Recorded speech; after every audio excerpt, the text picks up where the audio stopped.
everyone, this is going to be a great week. Native helicopter support is coming to Microsoft Flight Simulator. November 11th is the day we finally get native helicopters for the sim. That's next Thursday. And I have to say I am very excited about it, but I'll talk a bit more about this later in the video. Before getting into the news that made our headlines this week, I would like to let you know that I will be away for a few days. I can't say why right now, but I can tell you it's for a very good and very cool reason. This means we'll probably have less content being published at HeliSimmer.com, and I will definitely not be able to do the next episode because of time constraints. But it will be worth it, I promise. Let's get this show on the road. Welcome to the weekly flyby.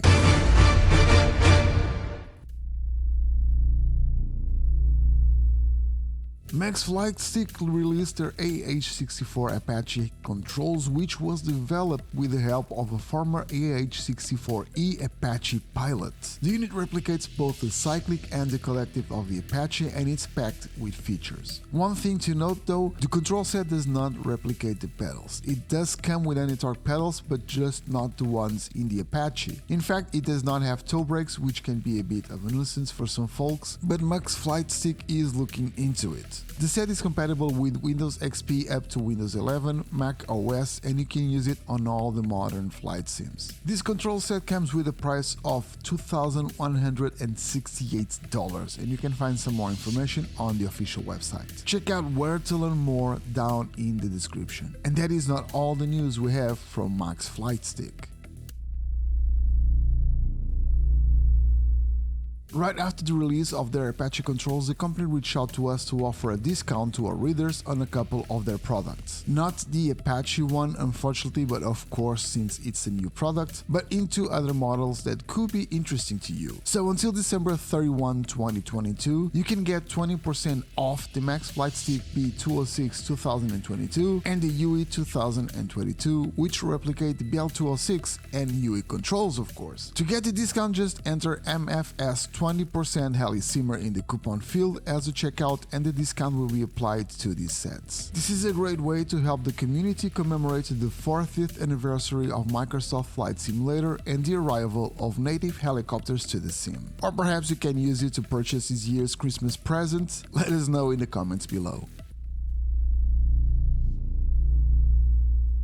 Miltech Simulations has released their MV-22B Osprey as well as the Amphibious Ready Group, both for Microsoft Flight Simulator. While these two products can be used separately, they make a lot of sense together. Tilt rotor fans were waiting for a release like this, and well, here it is. Miltech Simulations has released a couple of products that work really well together, and one of them was being anticipated for some time. The company partnered up with Mariadi to bring the MV-22B Osprey to Microsoft Flight Simulator. Mariadi's Osprey has been a highly anticipated aircraft since the developer has released an extraordinary version for FSX and P3D, and throughout the years, skills tend to get better, of course, so a new release for any platform was something that people were very eager to take a look at. And then Microsoft Flight Simulator dropped. The Osprey is filled with great features, which I will check out in a future review. As you all know, it always takes me a bit to write it since I don't want to rush these things. Good review, at least I hope they are, take time, but I digress. As I said, the list of features is impressive for sure, as you can check out on our website, but this is not all Miltech Simulations has for us. Along with the Osprey, the company also released the Amphibious Ready Group, which is an add-on that adds quite a few military vessels into the sim. As Miltech Simulation states, an Amphibious Ready Group of the United States Navy consists of a naval element, group of warships, and a landing force, fleet of aircraft. Amphibious Ready Groups consist of one landing helicopter assault, or LHA, a landing platform dock, LPD, and support vessels such as LSDs and frigates. These typically carry MV-22B Ospreys, F-35Bs, AV-8Bs, and attack/transport helicopters. Because of sim limitations, the vessels are all static. This is the only way to make them spawnable and add boost trips, which will come in a future update. The team is planning on adding moving ships to the package though. I won't go into a lot of details as I will be doing a review on this product as well, but I would like to add a couple of notes that you might find interesting. One of them is the fact that boats have both runway and parking positions, so you can start hot or cold and dark, and they can easily be found using the Microsoft Flight Simulator map since they are marked as points of interest. This is really handy. Aside from these two products, products, Miltech Simulations also has the USS George H.W. Bush for Microsoft Flight Simulator as well. You can get all of these as a bundle for a discount, which is rather nice. You'll be able to find more information and buy these at Orbex. Check the description for the link to our article where you'll find all of this. Like I said at the beginning of this video, we are approaching the release of Sim Update 11, which will bring native helicopter supports. Microsoft has released a video covering the work being done behind these virtual machines. November 11, 2022, this will be the day in which helicopters will be released to the wild in Microsoft Flight Simulator. With this update, not only we are getting native helicopter support, but also 2 default helicopters, the Gimbal Cabra G2 and the Bell 407. Microsoft's most recent video covers the art, audio, flight model, and of course, new technology developed specifically for helicopters. You can watch the full video on our website, so check the description for the link. Let us know what you think of this video in the comments below. I would love to hear from you.